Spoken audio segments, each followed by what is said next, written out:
Hi folks, I'm Toby Nelson. I'm the Director of External Affairs at Foxcroft Academy.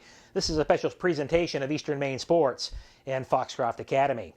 If you've been following our social media pages here at FA on Facebook or Instagram over the last 3 or 4 months, you've noticed we've been chronicling the 1974-75 Foxcroft Academy boys basketball team and their drive to the state championship. The gold ball sitting right next to me here. Actually, today, 50 years ago, was the final regular season game when the Ponies finished 18-0. They beat Penquist 67-54, and who knew, some 3 weeks later, they'd be bringing home that gold ball to Foxcroft Academy. A member of the alumni, Dave Albee from the class of 1972, a longtime sports writer, look him up on Google, you'll see he's done a lot of stuff, decided to write a book on the 1974-75 team. It's called Last One Out of Town, Turn Out the Lights. And I was lucky enough to get a preview edition of it because the book launch is tomorrow evening at Center Theater in Dover-Foxcroft. You can still get tickets on the website, and with tickets, it includes a book, so you'd have a chance to read it. It's a great book if you lived through this in 1974-75. It's a great book if you like history, if you're from small town Maine, if you love high school basketball, you're going to like this book. The next hour or so is a conversation I had with Dave. We talked about the book, we talked about his findings, his interviews, the research, and we talked about the 74-75 team. And in his mind, it's fresh in his memory. Here's our conversation with Dave Albee.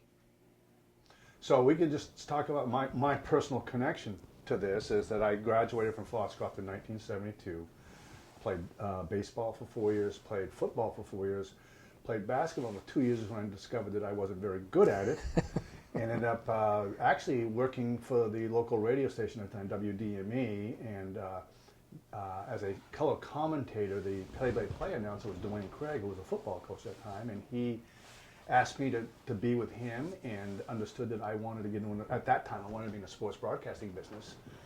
And so he had me on, and he suggested that during the JV games that I started doing the play-by-play, and they would tape it back at the station and then play it back, and he would critique me on it. That was kind of a cool thing, and he was trying to help me do that. So I go off to broadcasting school in Boston and discovered I had a Maine accent, and that didn't play very well outside of Maine, and came back and didn't want to go to work for the local radio station. So to pay off my college debt, I decided to go to work at the A&P grocery store, which is now over on North Street.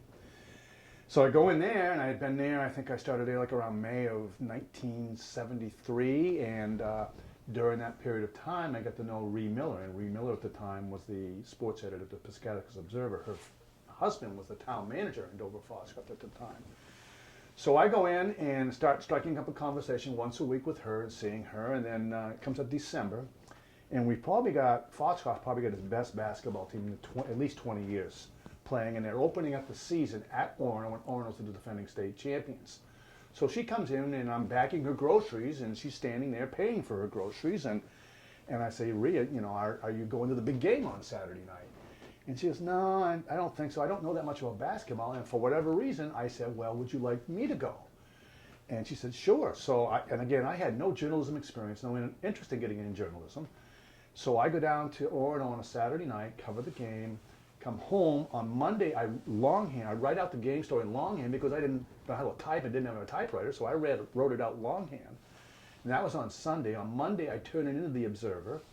And on Tuesday, Jim Thompson calls me up. He's the editor of Piscataquis Observer, the publisher, and offers me a full-time job to go work there. So apparently he recognized that I had some talent, and he said, Dave, I'll basically show you how to use a camera and how to do the darkroom, general assignment ruining, but I'd really like to have you here. And lo and behold, that launched a 35-year career in sports writing that took me from Maine to Colorado to Illinois and now to California.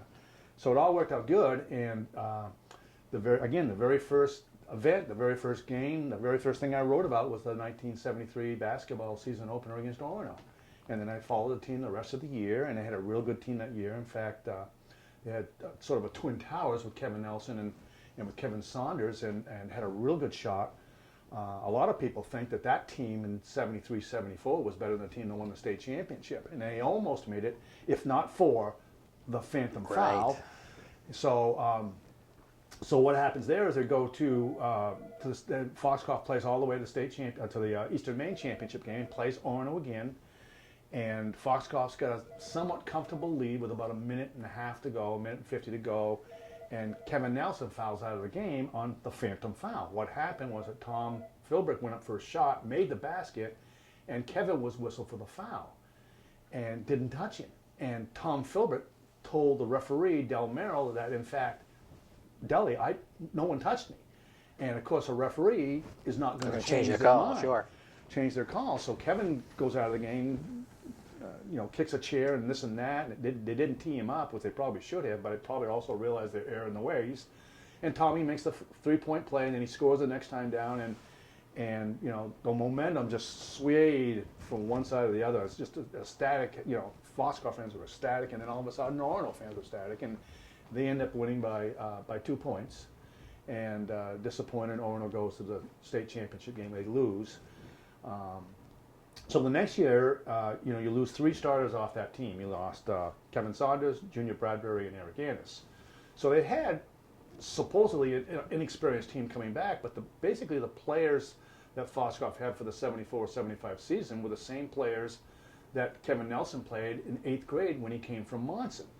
And with this book, I've always said that you cannot tell the story of this 1975 state championship of Foxcroft without including Monson, because that's where it came from. The story of Foxcroft, the state championship, doesn't happen without Monson.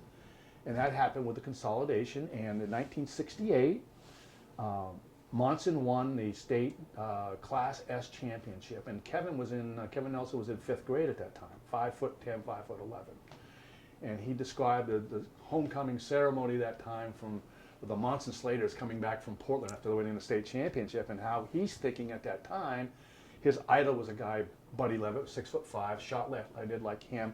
And Kevin thought that he was going to be the next sort of the next big thing, and he was going to lead Monson Academy to multiple state championships. Well, obviously that didn't happen, because about the same time, in fact, a few months right after the climax of that state championship, they have a vote for the consolidation, and it passes. I think Foxcroft, only 79 people voted in Dover-Foxcroft, but they all voted in favor of the consolidation. By far the most number of voters, and by far the closest vote, was in Monson. I think the final tally was something like 78-51, but it divided a town. It was bitter because they cared so much about their high school basketball team and the success of their high school basketball team. When Foxcroft, though it had a great football tradition, had a horrible basketball tradition. And all of a sudden, all their student athletes or students are being bused from Monson to Dover-Foxcroft 20 miles every weekday for essentially 40 out of 52 weeks of the year. And one thing I discovered is where the pickup was. The pickup for the bus service to transfer them from Monson to Dover-Foxcroft was right in front of Monson Academy. So they're getting on a bus right next to the high school that its doors are closed to them.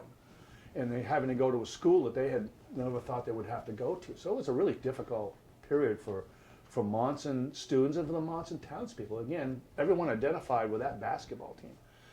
But fortunately for Dover-Foxcroft and fortunately for Foxcroft Academy, Kevin Nelson comes with a package. And Kevin comes from Southeast Monson, and had a population of about 50. And Kevin basically said, I was just focused on basketball. Where am I going to play? That's all I was thinking about. Where am I going to play next? And so instead of playing against Dover Grammar, he's actually now playing for Dover Grammar. And the first year he's there, the team goes undefeated in Dover Grammar School in 8th grade. And Kevin comes to high school, and he makes the freshman team, makes the Foxcroft varsity as a freshman. But most of the teammates on that Dover Grammar team in 8th grade sort of make their way through up, and by the time they're all seniors, they're all together again. Right. So they played in an undefeated team in 8th grade, and now they're in their senior year at high school, and they're basically in the midst of going undefeated and rolling on. So that's how it sort of started. The whole thing with, Monson, this consolidation, and Kevin Nelson winding up here, and then, as Kevin described it, it was like all of a sudden in 1975, it was like a meteor landed in Dover-Foxcroft, and lightning was struck and saved in a bottle, and voila, they get the only state basketball championship in the school's 200-year history. Well, the book is The Last One Out of Town, Turn Out the Lights. You can see it right there, and it's going to be available on February 18th, I believe, correct? Yes. It's coming out on Amazon. Talk about, and the gold ball right there, I'm sure we'll talk about that as we continue on. You've written sports all over the world. Yes. You know, you've written professionally, a journalist, a broadcaster, a fan of sports. You've had the opportunity probably to write a book at some point, but Yeah. why this? Yeah, Why is this one? Again, it's deeply personal. You know, I grew up in Dover, I was born here, grew up in Dover, Foxcroft. I can remember sitting in my living room on North Street, listening to a Philco radio of tournament games being played in the Bangor Auditorium. So it actually keeping stats of those games. So I was really fascinated with the tournaments in that nature. And I played here, played athletics here, and our basketball teams. Well, actually, we were part of the Dover Grammar team, Dover Grammar School team that had at one point amassed a 77-game winning streak. Because we were also on that team that snapped that winning streak when we lost at Greenville Junior High School. But you have a great story in the book on that as well, Yes, too. I did talk about that. Yeah, and Evan DeWitt was the coach at Dover Grammar, and his reaction to that was sort of surprising. Yes. Was heartwarming, actually, when you look back at it from this perspective. So and that team meant so much to me, and that year I got closer to the team, and at the end, I actually rode the team bus from Dover to Augusta to the Civic Center and back. So, you know, I saw everything that they were seeing and feeling, type thing, and I think, you know, when you've got, and we go back to the sign. We'll talk about the sign in a minute, but when you've got a town that has been starving for a winner, and all of a sudden you've got this state championship caliber team coming through town, everybody's excited about it, and everybody feels good about it. And it was a real dark period of time in the country at the time with gas and economy and all that. But this was sort of that feel-good team that came through, and everybody felt like it was a part of that team, as I did. And I think, you know, hundreds and thousands sort of felt the same way. So it's that deep connection. You take that with you. And I remember, you know, again, my career goes 35 years, and I'm covering Super Bowls. I covered the Bears' very first Super Bowl in New Orleans. And I can remember all these big events I say, but that, you know, it sticks in the back of your head. That was nothing is more special than that one. It's in 1975. So I hadn't intended to write a book about it. I mean, it was in me, and it got sort of brought out when I came back from my 50th high school reunion in 2022 and reconnected with a teammate, Dwayne Dewey Warren, and the night of the 50th anniversary is when we found out that Dwayne had been inducted to the Foxcroft Academy Athletics Hall of Fame. So he and I started talking on the phone. He's in Connecticut, I'm in California. He's calling me about midnight in Connecticut, so I'm at 9 o'clock there, and we talked for an hour or 2 hours, and it seemed like every other day he's calling me up. And he said, you know, he asked me to write an introduction for him for the program for the induction in the Hall of Fame, because he knew I was a sports writer.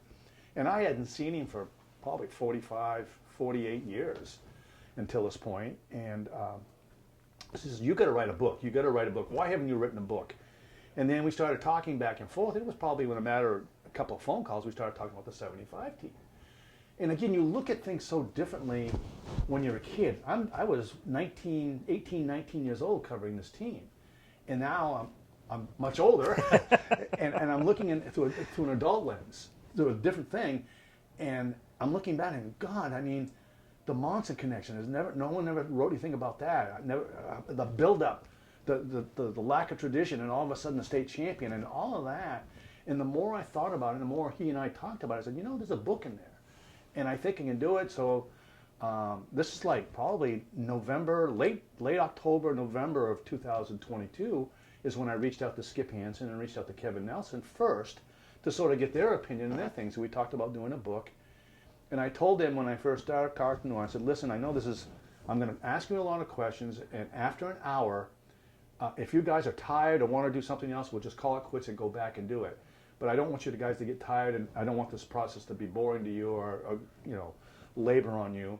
And I swear to God that we must have talked 2 hours every time we talked on the phone, and it just kept going and going and going, and then one story leads to another story, leads to another story, and I'm going down rabbit holes left and right, looking for other stories and chasing them down. And I ended up talking to about 50 to 60 people over the course of this book, and I could have talked to another 50 or 60. just because there were so many stories out there. But I'm thinking, geez, at some point I gotta set aside time to write this book. And it was my intention to have the book come out. Originally, my intention was to have the book come out the start of this season. And then I'm a novice at this, a first-time author, novice with the book industry and how it works. And I used to work on a 24-hour deadline. They work on different deadlines. And they're dealing with other books, and they're saying, well, that's not possible to do at the beginning of the season. We think we might be able to do the book by February of 2025. And I said, well, that's basically when the tournament season starts. So that's why the book's coming out in February, not earlier. But I just, I wanted it to come out this year because it was the 50th anniversary of that, and that was significant and a milestone. And so it worked, the timing of it is perfect in terms of it, with the book launch and the tournament and all that's going on. So it's great. You taught the first chapter of the book. We kind of touched on it, but talking about Monson Academy and just the people that you talk to, and the people that remember, and the people that just are very passionate about, one way or another. Yeah. In the book, you get quotes from several people that basically said, some Monson students came down and made this their new high school or new academy, and others just were here because they needed the diploma. It wasn't part of them. Any stories that came out of there that you either were surprising or you that you really enjoyed? Because that chapter, look, I came from Monson. I'm part of the story, even though I wasn't born until 1977. Right. You can kind of feel that if you were from Monson. Yeah, I knew they were bitter about it. I didn't know how bitter it was. The people who were really helpful to me, Glenn Poole, who's the president of the Monson Historical Society, played a basketball team today. He was invaluable here. I tracked down Buddy Levitt, who's living outside of Canton, Ohio now, and we talked several times. Steve Bray's a real good friend of mine. Steve was a freshman on the 1968 championship team in Monson. He played his last 2 years, juniors and senior years at Foxcroft, and came in with Skip Hansen. So that thing, I think the surprising thing, or the thing that tickled me the most, was them talking about the old gymnasiums. Yeah, that was the thing of Harmony, Heartland, Athens, the Solon. My favorite story was Alan Bray, Steve Bray's older brother, told me about, was they were playing in Athens, in the gym in Athens, and it actually wasn't a gym, it was a fire station. And the fire station was on a sort of a concrete floor, and they actually had the two fire trucks parked on the baseline, about 10 feet from the baseline, the fire into the thing, about 8 feet, 6 feet maybe. I don't know. It was parked safely away from the baseline in the basket.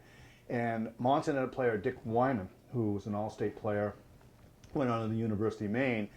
And Athens that year did not have a very good team, but it was a night where the conditions were, it was brutally cold outside, and there were so many people inside the fire station or the gymnasium that it got incredibly hot inside. So essentially, moisture starts forming on the court, and it starts getting slippery and wet. And it's early in the game, and Dick Wyman is going in for a layup, and he's speeding in to go for a layup, and he slips, and he literally slides on his ass all the way underneath the fire truck. So Monson's coach at the time, I think was it Ken Perry? Oh, I can't remember who it was. Monson's coach at the time said, wait a minute, this isn't working out. So Alan Bray tells the story, he put the subs in, the expendable guys, into the game and took the starters out for safety reasons more than anything else. So he wanted to keep his best players, he wanted to keep on the bench and save them. But the referees and the players and the coaches got together, and they decided that night not to call traveling at all. Wow. They eliminated traveling, so they just went up and down the floor and tried to dribble and tried to stay safe and keep out of the ambulances, I guess. So. Yeah, and it wasn't talking, in Monson, the old Quonset hut up there. Yes, that actually was kind of a state-of-the-art facility. It was, I think it described it as the Madison Square Garden of the Upper Kennebec Valley League at the time. Type thing. That was the thing. They had glass backboards there. Solon had like those wooden white. They had backboards that were just like white plywood.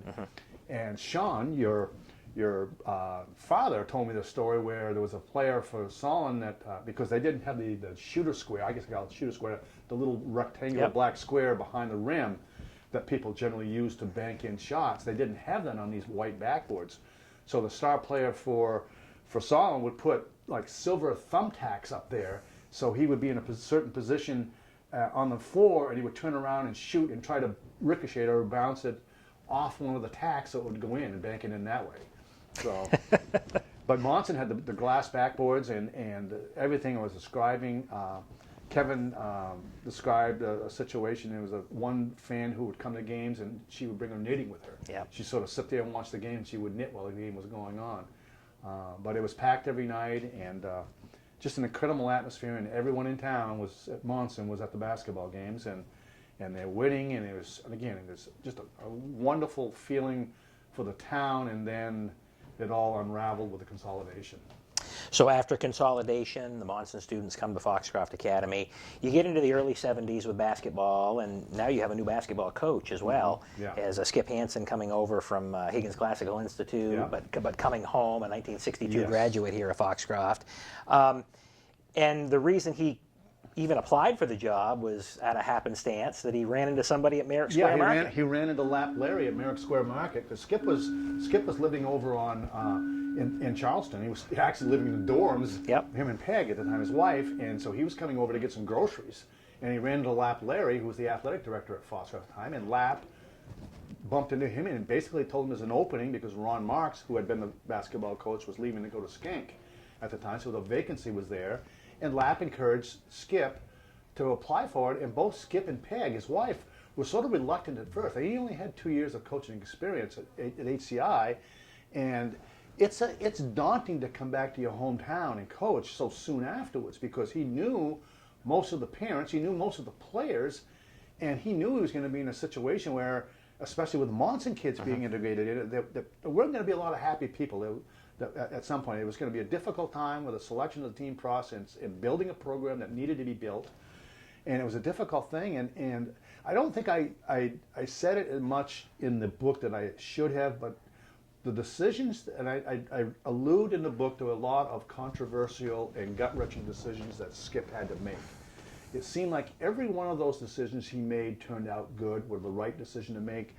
But the conviction and especially the courage it took for him to make those decisions is probably understated in the book. I just think it was, I don't think people understand how difficult it was on him to have to make these decisions because it's really deeply personal to him because he knows everybody, all the parties involved in this. And he's in a sort of a no-win situation trying to turn a basketball program into a win situation. And trying to turn the team into a winner. Yeah, exactly. And you look at what he did over the course from 1970 to 1975, and we'll touch base on obviously 75. But Right. You want to see consistent improvement, right? Yes. And every year it seemed the trajectory was up. The problem that Foxcroft had at that time is they couldn't get past Skank, they couldn't get past Orono. And it seemed like every year they got into the tournament, if they squeaked into the tournament, it would be a 7 seed or an 8 seed, and they'd wind up playing Orono or Skank and losing, so they never got going anything. And that was just a big hurdle for them to get over, and they finally did.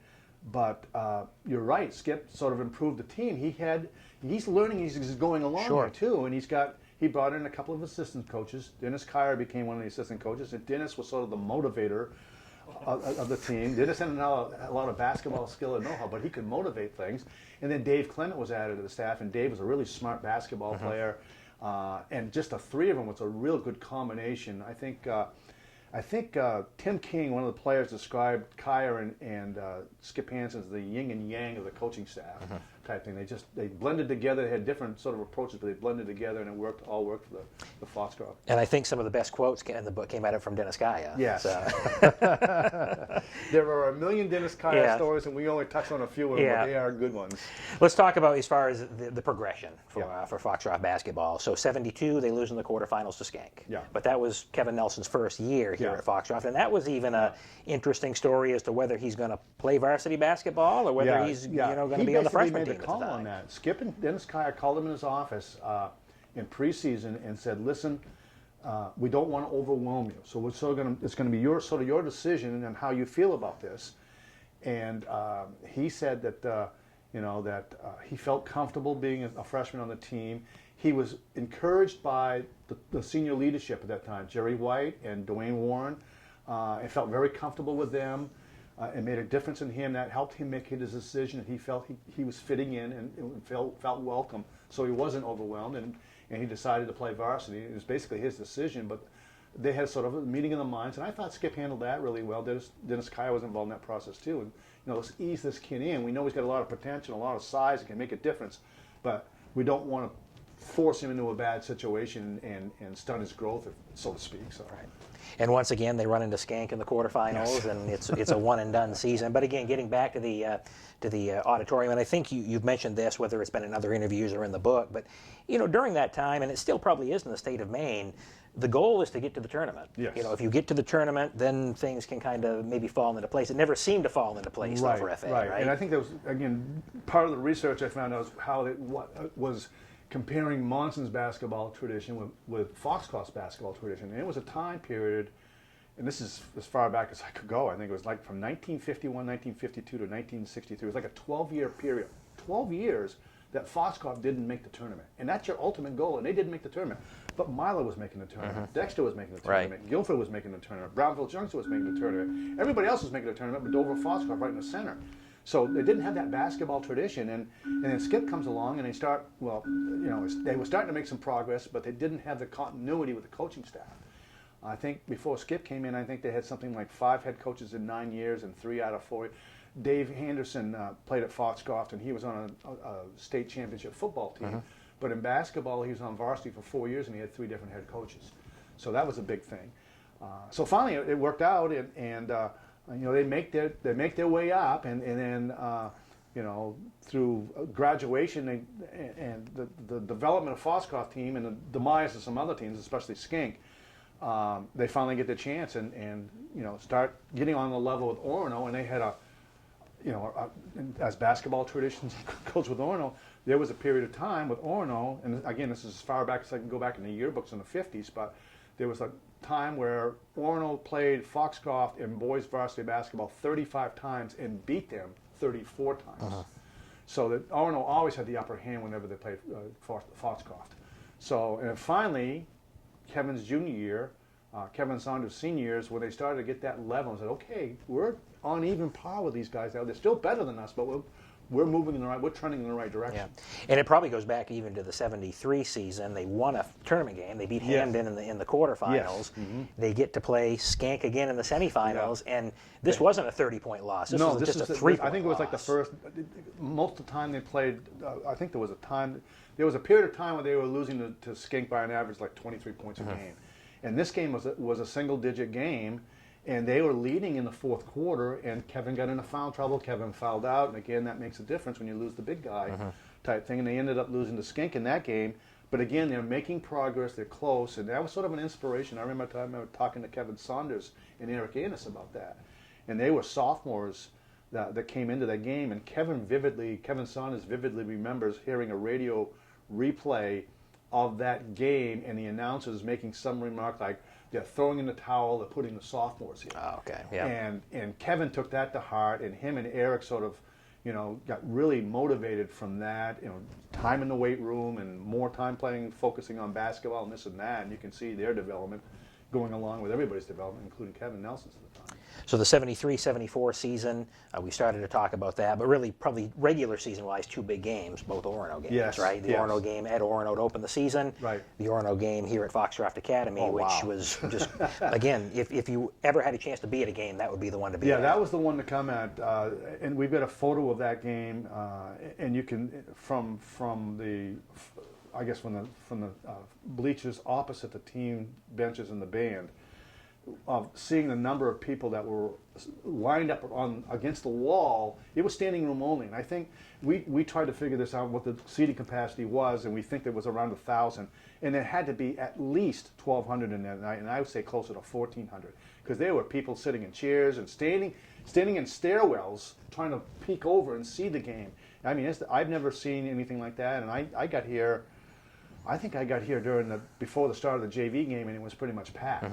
Because I think I got here early thinking, if I'm going to sit someplace, I better get here early. And people who normally came for only the varsity game and came in and saw there was no seats, they had to sort of stand on the things. At that time, I don't know if it still is, but that time there was 2 wooden sections on the visitors and home side, and there was like a maybe 8 to 12 foot area where they used to store the petitions for physical education. That's gone. That's It's gone. no longer well, there. They Yep. had that area there, and they were people that were packed right in Yep. there, like they were like cows in a stockade, type thing, just in there so they could see the game. And again, people were sitting next to the team benches. Fans were sitting next to the team benches because there was no else place to sit in. And they were standing on the stage, they were standing on the floor, they were standing in the stairwell, and Foxcroft falls. So there's this big event. Here's the game that we're going to show. This is our statement game. And Orono comes out and takes a 19-4 Yeah. lead. Goes up by 15 points. And I talk about it in the book. Skip calls him in the thing. And basically said, okay, we can come back and win this thing. You just need to play better. Play better. They gave a little bit more fiery speech than that. But basically they came out and they got it close at halftime. I think they were trailing by 2 at halftime. And they ended up winning the game in the last second. And the place just went crazy, and there's a great photo of Kevin and Hollis Nelson, Kevin's father, on the court afterwards. The funny story that came out of that, Tommy Philbrick from Orono, I tracked him down. Tom's now running a owner and operator of a lobster wharf restaurant in Boothbay Harbor now. So I tracked Tommy down and went down and talked to him. He was fantastic. He admitted that we talked about the phantom foul, and 50 years later, he still said he wasn't fouled. Thank you, Tom. Yes, thank Tom. Yeah. And Skip, in fact, when Skip heard him say that in the game, going back to the phantom foul, Skip heard him say that, he said, I hold Tom Philbrick in high esteem since then because he told the truth. But Tom was talking about after that game, because he loved the FA band, and I think he said something to the effect that, the only reason he came to Foxcroft was to hear the FA band because they knew they could beat the team, the basketball team. So Tom went up.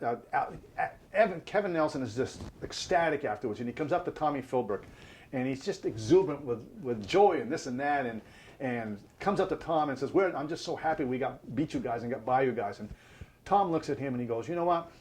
That's nice. We'll see you in the finals in Bangor, the tournament finals in Bangor. And Tom was kind of pissed off about it and looks at it back later, but he understood where Kevin was coming from, and he understood what Kevin was trying to say and how important it was to him. So then they ended up playing in the championship game, and again there's the phantom foul, and we lose to Orono again, and we come home sad, and you wonder if is that the closest we're ever going to get at that time. I think that people think. I don't think they thought the next team was going to win a state championship. They thought it was going to be good, it could compete, but that team, Kevin Saunders and Junior Bradbury and Eric Annis and Kevin Nelson, that was a pretty damn good team, and probably deserved to. One thing that of note that was in the book is Kevin Saunders told the story because Kevin wound up playing at Husson College, had a great career at Husson, and his teammate Husson, who also had a great career, was Tom Philbrick. And Tom told him when they were at Husson, he thought that Foxcroft could have beaten Camden Rockport in the state championship game. The game Orono got beat by, I want to say, by 12, 14 points, something like that. But Tom told Kevin Saunders, he says, you guys, Foxcroft matched up better against Camden Rockport than we did, and I think you would have had a chance to beat him. But we'll never know. I mean, it's the phantom foul lives on, I guess. So. Before we get to the 75 season, one of the chapters, I believe, is titled Band of Brothers. Yes. And it kind of talks about, obviously, the guys, but it talks about the actual band as well here at Foxcroft. And I know your affinity with the song The Horse, which everyone loves here at FA. But you talk about the band, and the cheerleaders, the fans, everything around this. It made it just so much better, didn't it? Yeah, that was it. The band, and Kevin Nelson talked about it. He says you cannot underestimate the importance of the influence the band had on the basketball team.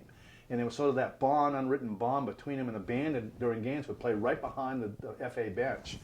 And Bob Thorne was the director, legendary Bob Thorne was the director at Foxcroft and a music director. And he just created, I think Steve Lamontagne is a friend of mine, a classmate of mine, and he says the real dynasty at Foxcroft was the band. Sure.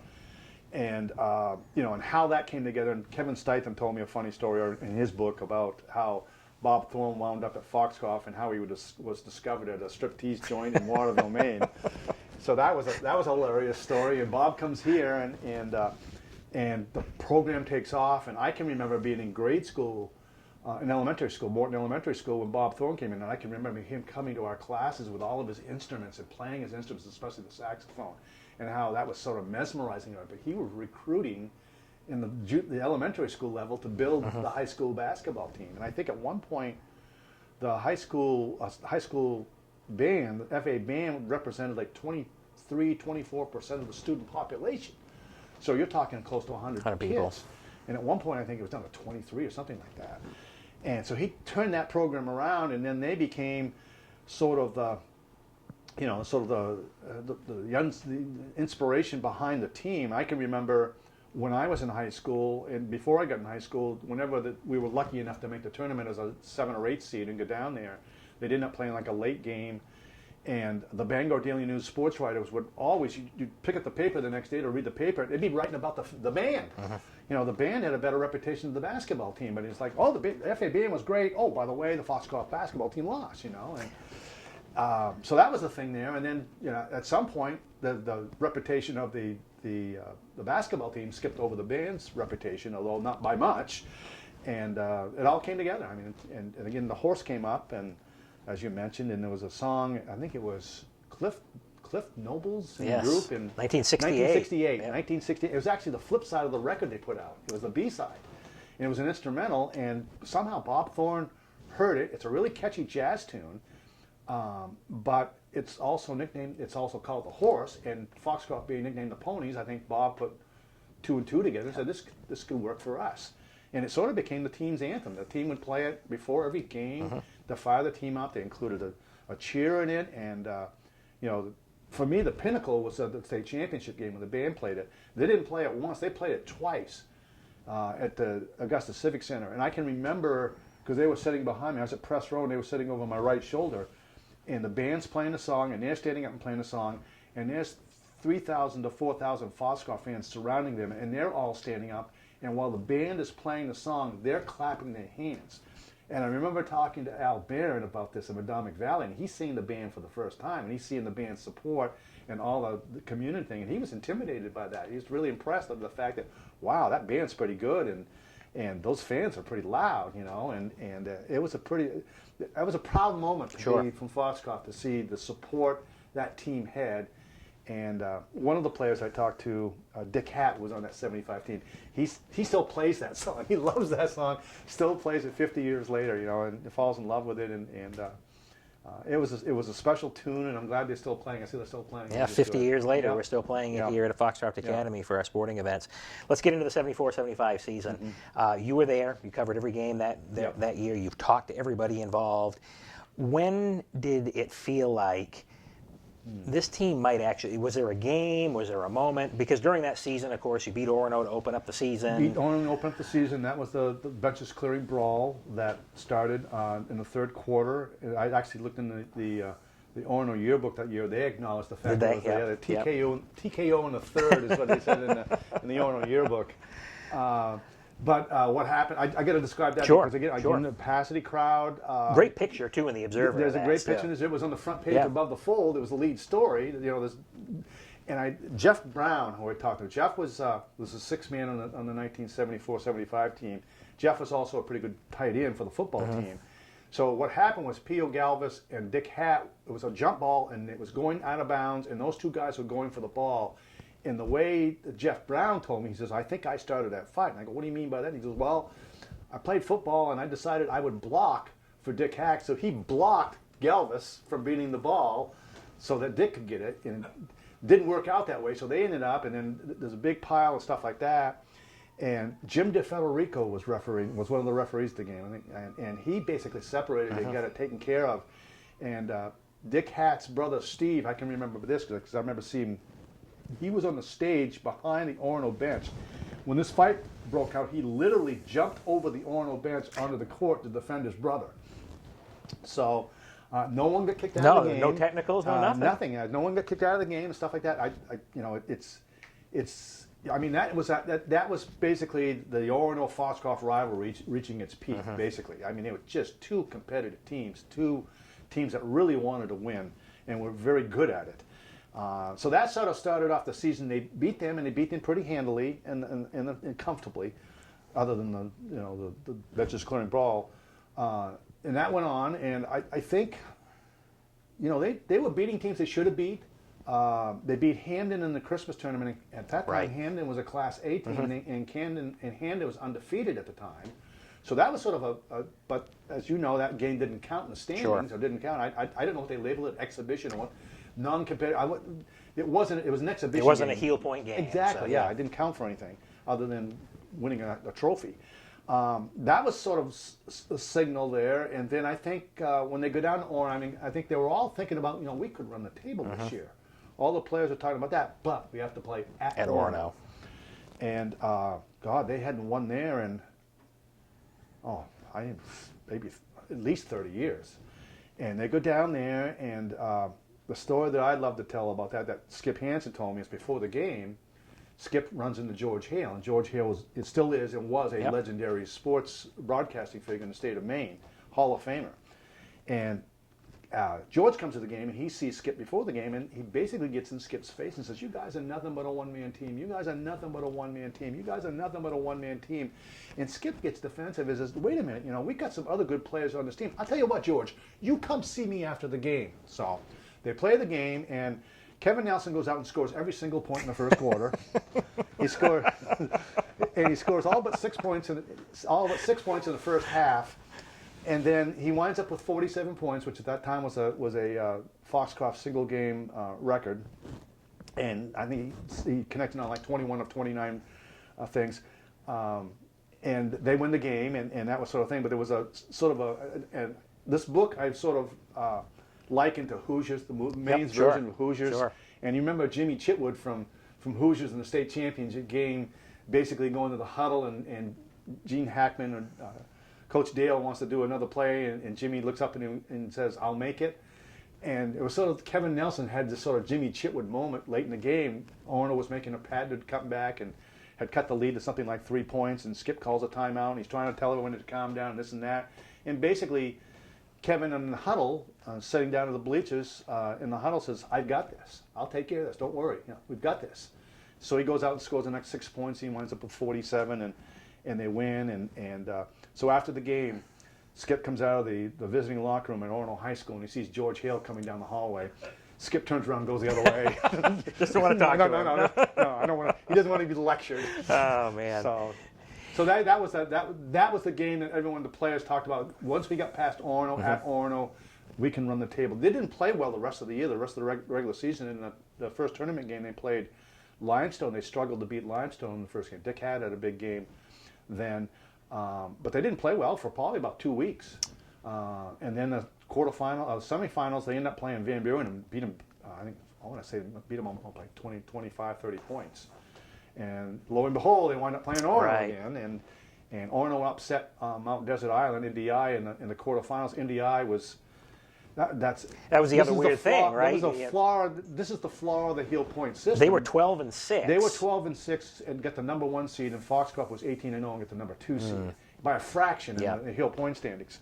And MDI almost got beat in the quarterfinals. They had to go 3 overtimes with Herman, and Foxcroft had beaten Herman badly in the Christmas tournament, and they had to go 3 overtimes to beat Herman, and then I think Orno beat them by maybe 10 or 12 in the semifinals, and it was destiny for Foxcroft after win. Foxcroft to go to a state championship, they had to go through Orno, and that was the way it worked out. And there's some great stories about that game too. Before the game was good too. So, if you want me to talk about that. We can talk about that, because locker room stuff, but it's in the book. Last one out of town, turn out the lights, right there. I'll tell you the story. Just to tell the story. So they're playing. They're going to play Orno in the Eastern Maine Championship game. So Skip Hansen decides to bring out a audio tape of the last couple of minutes of the previous year's game against Orno, the Phantom Foul game, to sort of inspire them. So that was his intention. I don't know if it did or not, but that was his intention. It evidently got to Kevin really well, because the story is that Kevin got so pumped up by hearing this tape and the memory of losing in the Phantom Foul game that multiple people told me he was banging his head against the wall, concrete wall, or banging his head against a locker. And Kevin doesn't have memory of that. Possibly, maybe concussed. But Dennis Kaya looks over at him, and he's thinking, "My God, our star player is going to get a concussion before the game." But that was sort of thing, and they sort of played an okay first half. They were leading, but they were struggling against Orno, and Orno was fired up, and for the third time, and it's so tough to beat Orno. But Kevin came out in the second night. Skip sort of gave him a pep talk at halftime and said, and focused on Kevin and getting Kevin to lead the team. And Kevin comes out, and I think Skip tells a story that Kevin got the opening tip, and he winds up going like through 5 guys, 4 guys, 5 guys, and lays it in.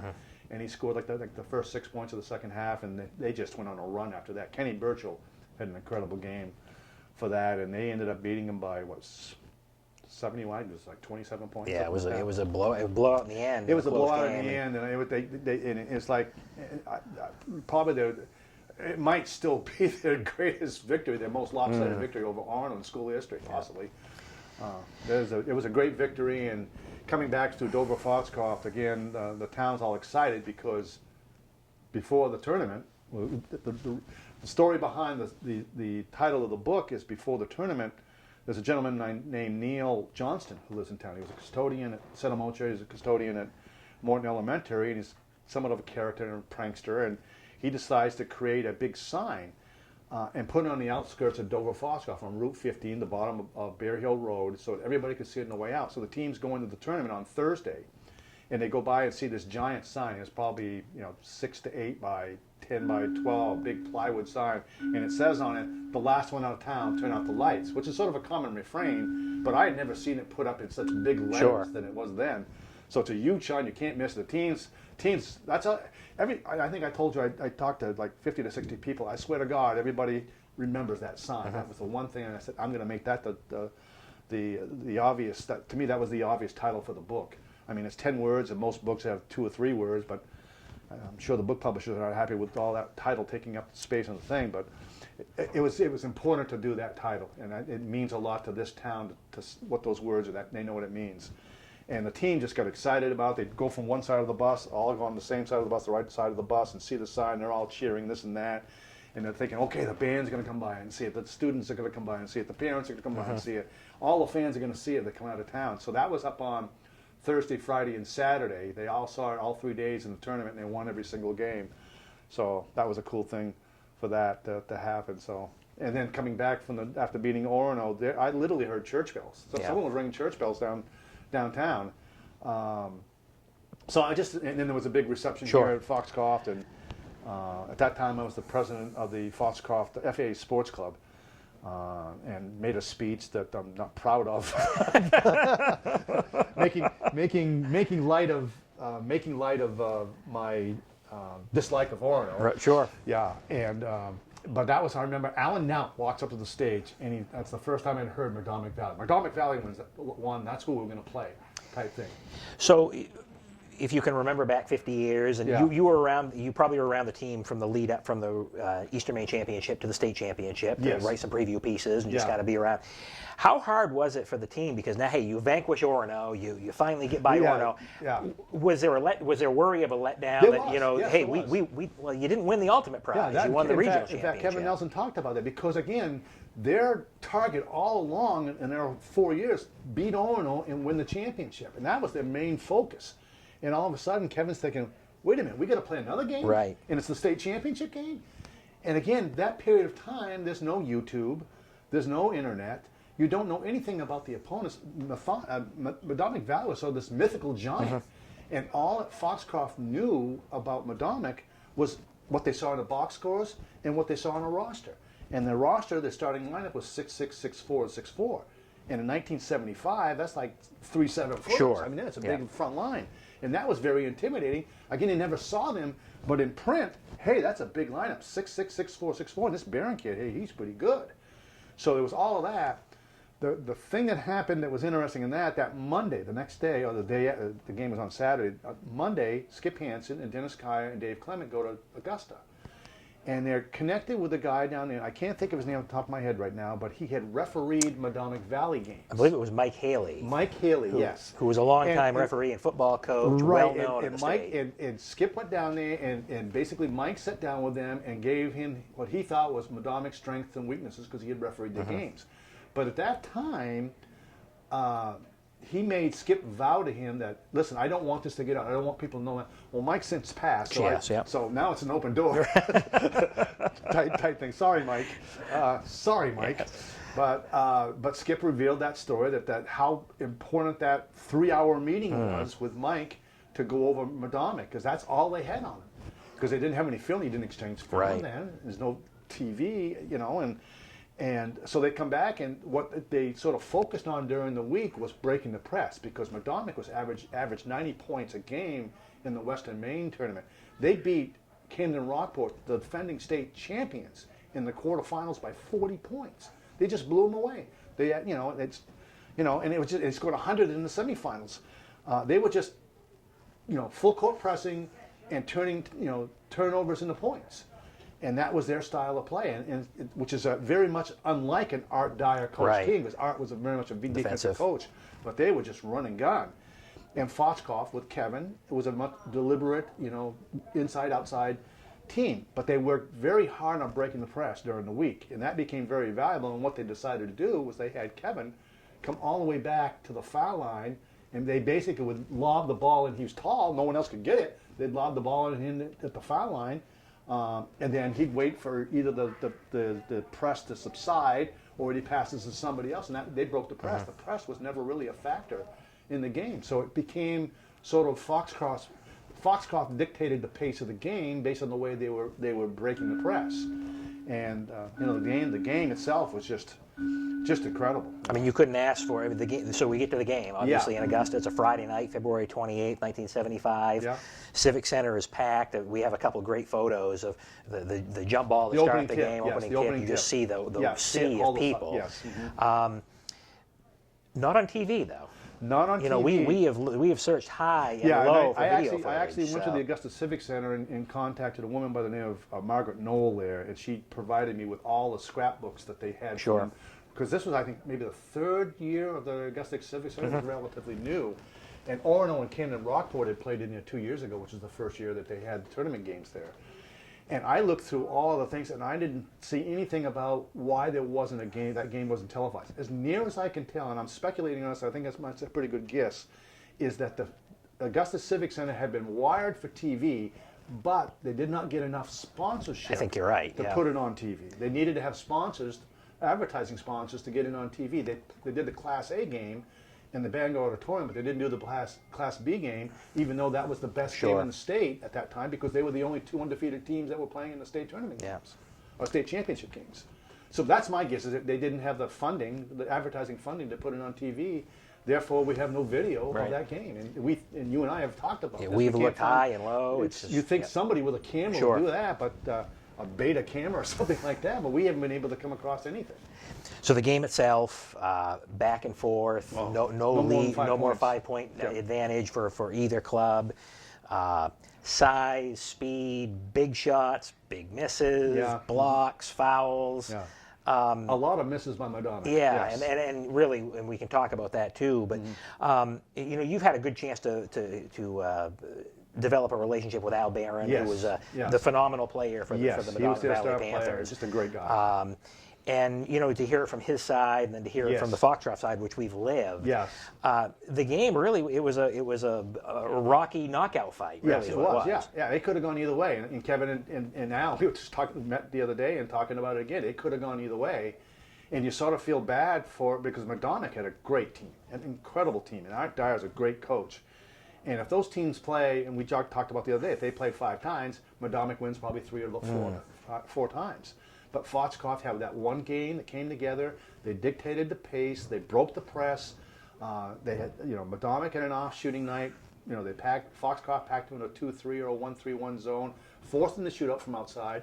One of the things that came back was that advantage that Foxcroft had was Foxcroft had played at the Bangor Auditorium, which had freestanding baskets. Whereas Madonic, that was the first time that Al remembers, they remember shooting at a freestanding basket. When a freestanding basket, the depth perception, the distance between the basket and the last wall is quite large and different for shooters. And Madonic Valley didn't have, when they played the Western Maine tournament, they played at Edward Little High School. So they didn't have that sort of the understanding of that. So neither team got on that court until the pregame shoot around, half an hour before the game. And Al said that they tried to get on the court, drive up from Madonic Valley to do a shoot around during the week, but the Maine Principals Association would not allow them because they thought that would give them an advantage over Foxcroft. And if Foxcroft were to do it, if they gave Foxcroft the opportunity, they would have to drive 2 hours to Augusta. And that's taking away a whole school day to do something like that. So they decided, it's fair this way. The team's going to be able to shoot on it, and this and that. And Madomic Valley had a poor shooting night, and two of their star shooters, I don't think either one of them had a field goal. There were very few field goals. But again, it's the stars aligning for Foxcroft, and after the phantom foul and all the bad things that have happened in Foxcroft history, it's good to see that they got some karma. Yeah, karma kind of turned around there. Late in the game, a 1-point game, Al Barron goes up for a shot. Kevin blocks it. Yeah. And in the book, Al talks about, probably should have pump fake, but never really had understood what that was. He never needed to. Yeah, right? there's some dispute about that. I think one account has him having a shot blocked by Kevin where he did fake, and another shot that he did fake, or didn't fake. Again, the only thing we can really go is we have a couple of radio counts, and we pieced those together, and there were 2 block shots by Kevin against Al Barron in that game. The most important one, I think, was with 51 seconds to go. It's 54-53, Foxcroft. Wayne LaHaye's at the foul line shooting the front end of a 1-on-1 with an opportunity to tie the game or go ahead. Take a lead, right. He misses the free throw. Al Barron gets the rebound, and Al, thinking, that this would have been a great opportunity because Kevin had 4 fouls at the time. So Al's thinking, he played all year long. No one was taller than him in any game he played, so he never needed to develop a fake shot or pump him up. But he says, that would have been the time to do it, but he had never done it before. So he goes straight back up, and Kevin, although he was instructed in the huddle prior to that, not to jump and not to try to block a shot in fear of getting his 5th foul, in fear of another phantom foul. Kevin went up, and he went straight up, and he tipped the ball, and David Ingraham gets the rebound. Ingraham makes 2 free throws, 56-53, final score. There was in the final seconds, there was another shot by Barron, and this time he faked him, but Kevin didn't go for it, and Kevin ended up tipping the ball again. So he blocked 2 of Al Barron's shots in the final minute, basically. David Ingraham, you talk about him as a good story about free throw shooting. Yeah. He hits the big clutch free throws down the stretch, but in practice the week earlier, he had made like 40-something straight, and the team couldn't leave until he missed. Yeah, unfortunately we lost Dave a few years ago, and I would have loved to have talked to him because he was a great guy. But David, the day that Skip and Dennis Kyer and Dave Clement went to Augusta, Wayne Champion ran the practice at Foxcroft. And there was a ritual at practice where the last thing they did is somebody on the team had to make 10 consecutive free throws before the practice was over with. So, once someone made 10, they'd go to the locker room and go do their things, and they're happy the practice is over with, blah, blah, blah. So Ingraham goes on the line, and he makes 10 in a row. And the guys are thinking, okay, we'll start leaving. And Champ says, no, we're not leaving until he misses a free throw. You don't break a streak, essentially. So Ingraham makes 10 in a row. Then he makes 20 in a row. Then he makes 30 in a row.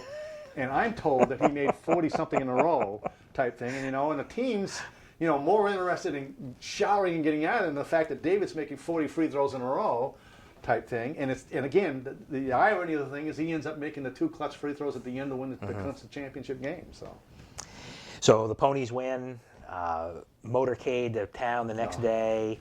The talk of the town for weeks and months. It's a party that just never really seemed to stop. Yeah, right? It's funny because I've compared Kevin Nelson to the Cooper Flagg of his era. Yeah. And when Nokomis won the state championship with Cooper Flagg when he was a freshman, I had read something about the parade through Newport and how big it was, and how how important it was to him, and how big it was to the town of Newport. And I'm reading that and I'm thinking, you didn't even see the Foxcroft parade. The Foxcroft parade essentially started off Route 157 off the interstate, because I remember I was on the bus with the team and we came out for the exit to go to drive to hit the left into Newport, and there were already fans, Foxcroft fans, there with signs cheering the team as they were making that turn. So they were in Newport, 27 miles away. The rest of the parade is being handled. They go through Corinna, and they go in Corinna, and all of a sudden there's a fire engine escort for them in Corinna through Dexter to the county line. And then, the sirens blaring through Dexter. And that was sort of bizarre. And I found out later, and Rick Pembroke was, who at the time was with the Dover Foxcroft Fire Department, they requested that the Dexter Fire Department take Dover through Dexter to celebrate it. And when I told the players that, none of us realized it was Dexter. It was actually the Dexter Fire Department that took them through Dexter to the Piscataquis County line. And they were just amazing. Dexter did that for us, you know, and we would not do that for Dexter, you know. You know, so that was the thing. And then you come down South Street, and I remember coming into South Street down by where the E. Robertson building was there. I don't know if it's still there or not. But you just start seeing people lined up on both sides of the street, and you hear sirens and horns, and people are coming, you know, waving there. And you go up West Main Street, and there's people coming out of their houses to the side of the street. Remind me of the scene in Remember the Titans when they were going to go to the state championship game, and Denzel Washington goes home, and all the fans come out. It's sort of that type of thing, that everyone's coming out and cheering for them. And it's just incredible. And as we're coming into town, I remember it's starting to snow. And so all of the guys in the bus were putting the windows down and waving to the crowd. And I think Mark Joyce told me the story that they'd all put their hands out and they were like waving like this, to like they were like a, you know, Big Bird making the bus fly type thing. And they were already flying, to be honest with you. I mean, they were I mean, it was sky high, and just the reaction to the whole thing. I've never seen anything like that. And they talk about that to this day. How 50 years later, how much that meant to them, and how they still remember it, and just that reaction. And then you get to the high school, and there's a big crowd there, the band's there, everyone's excited, everyone's speaking, all the players spoke, and we must have been in there for about an hour, and by the time we come out, there's probably 4 to 5 inches of snow on the ground, you know, because we entered town in the middle of a nor'easter, and but who cares? Right, exactly, at that point. Everybody got home safely, and just an incredible day that I'll never forget, you know, and I feel fortunate to happen to be on that bus, thanks to Jim Thompson's suggestion,